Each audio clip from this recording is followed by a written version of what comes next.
नमस्कार बच्चों, मैं आपकी हिंदी विषय की अध्यापिका। आज मैं आपको पाठ 17 बाज और सांप पढ़ाने के लिए जा रही हूँ। तो बच्चों, निर्मल वर्मा की जो एक कहानी है बाज और सांप, एक ये बोध कथा है। इस कहानी में जो है दो पात्र हैं, बाज और सांप। इसमें सांप जो है कायर प्रकृति का जीव बताया गया है, किंतु बाज जो है स्वतंत्र प्रकृति का है। बाज जो है वो स्वतंत्र प्रकृति का जीव है। ये कहानी बड़ी रोचक है। इस कहानी के माध्यम से लेखक यह बताना चाहता है कि किस तरह से हर प्राणी अपने स्वभाव के कारण अलग अलग होता है। लेखक इस कहानी में बता रहा है कि किस तरह से मतलब जो प्राणी हैं वो अपने अपने स्वभाव के कारण किस तरीके से अलग अलग व्यवहार करता है। तो ये है हमारी कहानी का, और आगे देखते हैं, पढ़ते हैं। समुद्र के किनारे ऊंचे पर्वत की अंधेरी गुफा में एक सांप रहता था। समुद्र की तूफानी लहरें धूप में चमकती झिलमिलाती और दिन भर पर्वत की चट्टानों से टकराती रहती। समुद्र के किनारे जो था एक ऊंचा पहाड़ था, उसमें एक अंधेरी जो गुफा थी उसमें एक सांप रहता था। समुद्र की तूफानी जो लहरें थी वो धूप में चमकती झिलमिलाती थी और पत्थरों की चट्टानें थी उनसे जो टकराती थी। तूफानी लहरें, तूफानी मतलब होती तेज, चमकती थी, झिलमिलाती थी और दिन भर पर्वतों की चट्टानों से टकराती रहती थी। पर्वत की अंधेरी घाटियों में एक नदी भी बहती थी। अपने रास्ते पर बिखरे पत्थरों को तोड़ती, शोर मचाती हुई यह नदी बड़े जोर से समुद्र की ओर लपकती जाती। जिस जगह पर नदी और समुद्र का मिलाप होता था वहां लहरें दूध के झाग सी सफेद दिखाई देती थी। पर्वत की अंधेरी जो घाटियां थी, अंधेरी घाटियां क्या होता है? अंधेरी माने मतलब होता है जो अंधेरे, जिसमें मतलब बिल्कुल अंधेरा रहता है। और घाटियां क्या होती हैं बच्चों? दो पर्वतों के बीच जो पतला रास्ता होता है उसको हम क्या कहते हैं? घाटियां कहते हैं। उसमें क्या होता था, एक नदी बहती थी। अपने रास्ते में बिखरे हुए पत्थरों को तोड़ती, शोर मचाती हुई नदी जो थी समुद्र की ओर जा रही थी। लपक जाती थी मतलब चलती थी, लपकती मतलब वेग से, तेजी से, लपकती मतलब तेजी से, और या मतलब गति से जाती थी। समुद्र की ओर बहुत गति से जा रही थी। जहां पर समुद्र और नदी का मिलाप होता था वहां पर जो लहरें जो थी दूध की तरह, हाँ मतलब सफेद, दूध के झाग जैसी सफेद दिखाई देती। जैसे आपने दूध के झाग को देखा है ना, सफेद होता है, उसी तरीके से दिखाई देती थी। अपनी गुफा में बैठा हुआ सांप सब कुछ देखा करता था। लहरों का गर्जन, आकाश में छिपती हुई पहाड़ियां, टेढ़ी मेढ़ी बल खाती हुई नदी की गुस्से से भरी आवाजें। वह मन ही मन खुश होता कि इस गर्जन तर्जन के होते हुए भी वह सुखी और सुरक्षित है। कोई उसे दुख नहीं दे सकता। सबसे अलग, सबसे दूर वह अपनी गुफा का स्वामी है। ना किसी से लेना, ना किसी से देना। दुनिया की भाग दौड़, छीना झपटी से वह दूर है। सांप के लिए यह सबसे बड़ा सुख था। उसमें क्या हुआ था, जो सांप जो था वो उसी गुफा में बैठा हुआ था, मतलब सब कुछ देखता रहता था। लहरों का गर्जन मतलब गरजने की, घोर ध्वनि की क्रिया। गरजने मतलब बहुत तेज जो आवाज होती है। आकाश में जो छिपती हुई पहाड़ियां थी उनकी टेढ़ी बल खाती हुई नदी, टेढ़ी मतलब छिपती हुई पहाड़ियां, टेढ़ी मेढ़ी बल खाती हुई नदी, मतलब टेढ़ी मेढ़ी नदी देखिए सीधी थोड़ी होती, कहीं मुड़ती है, कहीं फिर मुड़ती है, इस तरीके से उनकी, और उन नदी की जो है गुस्से से भरी हुई आवाजें। गुस्से से भरी हुई आवाज मतलब जब नदी चलती है तो वो भी आवाज करती है, तो गुस्से से भरी हुई आवाजें वो सब सुनता था और मन ही मन जो था बड़ा प्रसन्न रहता था। गर्जन तर्जन होते हुए भी वह सुखी और सुरक्षित है ना। गर्जन तर्जन मतलब गड़गड़ाहट होते हुए। गर्जन तर्जन माने होता है गड़गड़ाहट, कि इस गड़गड़ाहट के होते हुए भी बहुत मतलब सुखी और सुरक्षित है। उसे कोई मतलब दुख भी नहीं पहुंचा सकता। सबसे अलग है, सबसे दूर है और अपनी गुफा का खुद मालिक है। ना वो किसी से उसे लेना है, ना किसी को कुछ देना है। दुनिया की भाग दौड़ से भी वह बहुत दूर है। सांप के लिए बहुत बड़ा सुख था। सोचता था कि मैं बहुत सुखी हूँ। एक दिन एकाएक आकाश में उड़ता हुआ खून से लथपथ एक बांस सांप की उस गुफा में आ गिरा। उसकी छाती पर कितने ही जख्मों के निशान थे, पंख खून से सने थे। वह अधमरा सा जोर जोर से हाँफ रहा था। जमीन पर गिरते ही उसने एक दर्द भरी चीख मारी और पंखों को फड़फड़ाता हुआ धरती पर लौटने लगा।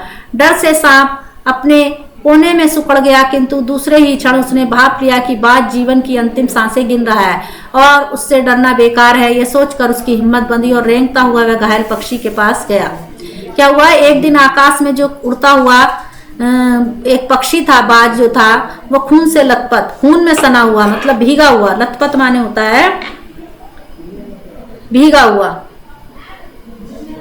एक बाज जो था वो क्या हुआ, सांप की गुफा के पास आकर गिरा।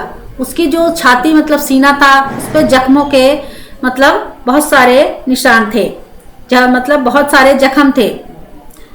उसकी पंख जो थे खून से सने हुए थे और वह अधमरा सा मतलब आधा मरा, अधमरा मतलब घायल,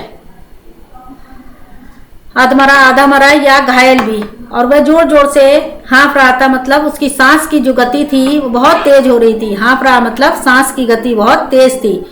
जमीन पे जैसे ही वो गिरा, वो जोर जोर से उसने चीख मारी और अपने पंखों को मतलब फड़फड़ाता हुआ धरती पर लौटने लगा। डर के मारे जो था सांप जो था वो सिकड़ गया। उसने सोचा ये बाज मुझे कहीं उठा कर न ले जाए, तो वो सिकड़ गया। तभी उसने सांप ने भाप लिया मतलब जान लिया कि वह अपने जीवन की अंतिम सांसें गिन रहा है। अंतिम सांसें मतलब भाप लिया,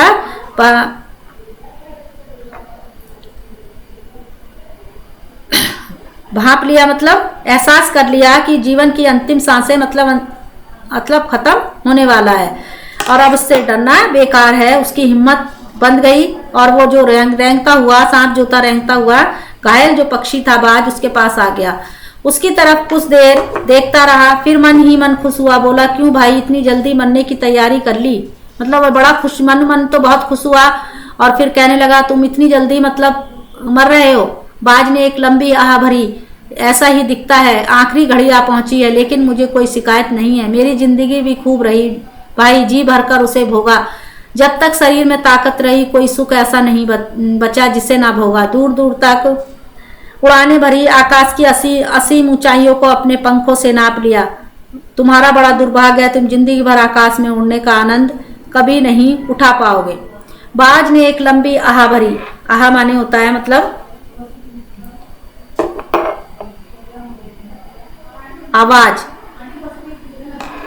वो कहने लगा, बहुत लंबी उसने सांस ली और कहा कि मेरी अंतिम समय घड़ी मतलब अब मेरा मरने का समय नजदीक है, लेकिन मुझे अपनी जिंदगी में कोई शिकायत नहीं है। मेरी जिंदगी में मैंने अपने जिंदगी में खूब आनंद लिया, खूब सुख भोगा और दूर दूर तक उड़ाने भरी आकाश की असीम ऊंचाइयों मतलब कोई सीमा, असीम मतलब जिनकी कोई सीमा ना हो, असीम जिनकी कोई सीमा ना हो का इतनी ऊंचाइयों पर को मैंने अपनी पंखों से नाप लिया। तुम बड़े दुर्भाग्य मतलब तुम्हारा बड़ी दुर्भाग्य मतलब बदनसीब हो कि तुम अपनी जिंदगी भर में पूरी जिंदगी में आकाश में उड़ने का मजा कभी नहीं ले पाओगे। सांप बोला, आकाश को लेकर क्या मैं चाटूंगा?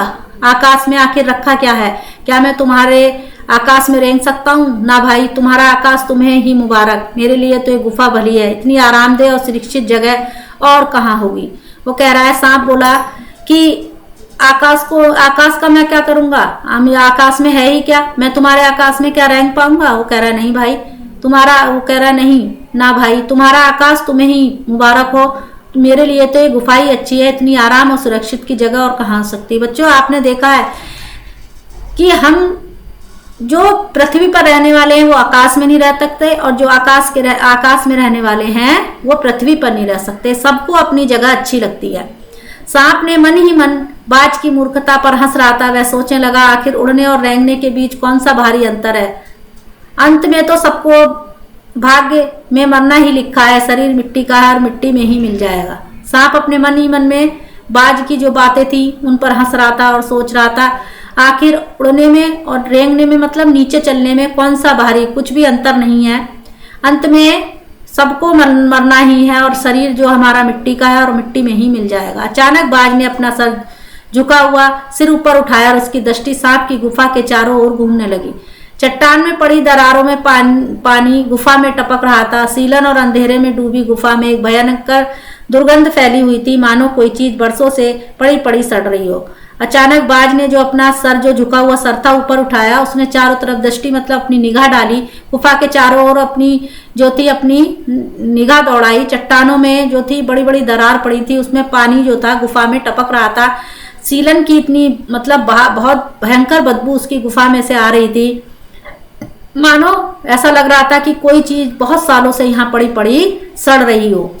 तो बच्चों, इसमें यह बता रहे हैं कि मतलब सभी लोगों को अपनी जगह, सांप को अपनी गुफा अच्छी लग रही थी और बाज को अपना आकाश अच्छा लग रहा था। तो आगे हम इससे आगे का जो भाग है, हम भाग 2 में पढ़ेंगे। धन्यवाद।